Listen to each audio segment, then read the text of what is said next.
સવારે આપણે જાગીએ છીએ, દાંત સાફ કરીએ છીએ, સ્નાન કરીએ છીએ અને આપણી દિનચર્યા ચાલુ રાખીએ છીએ.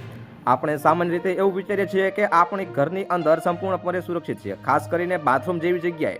પરંતુ ક્યારેક જીવનની એવી ઘટનાઓ બને છે જેના પર વિશ્વાસ કરવો મુશ્કેલ હોય છે.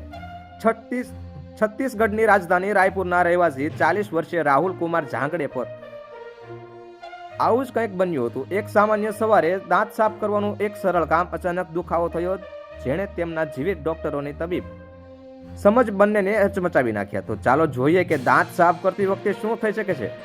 એક એવી ઘટના જે વિશ્વભરમાં આવા ફક્ત 10 કિસ્સાઓમાં છે. રાહુલ સમજાવે છે કે 1 ડિસેમ્બરે સવારે તે હંમેશની જેમ બાથરૂમમાં બ્રશ કરી રહ્યો હતો, જ્યારે તેને અચાનક હેડકીનો અનુભવ થયો. થોડીક સેકન્ડો પછી તેને ગળાની જમણી બાજુ કંઈક ઝડપથી સોજો આવતો અનુભવાયો. તેની ગરદન ફૂલી ગઈ. દુખાવો એટલો તીવ્ર હતો કે તેની દ્રષ્ટિ ઝાંખી થવા લાગી. તેણે કોઈક રીતે તેની પત્નીને કહ્યું, કંઈક બરાબર નથી લાગતું, આપણે હોસ્પિટલ જવું જોઈએ. રાહુલને તે પછી કંઈ યાદ નહોતું. જ્યારે તે ભાનમાં આવ્યું ત્યારે તે રાયપુરની ડોક્ટર ભીમરાવ આંબેડકર હોસ્પિટલના ઇમરજન્સી વોર્ડમાં દાખલ હતો.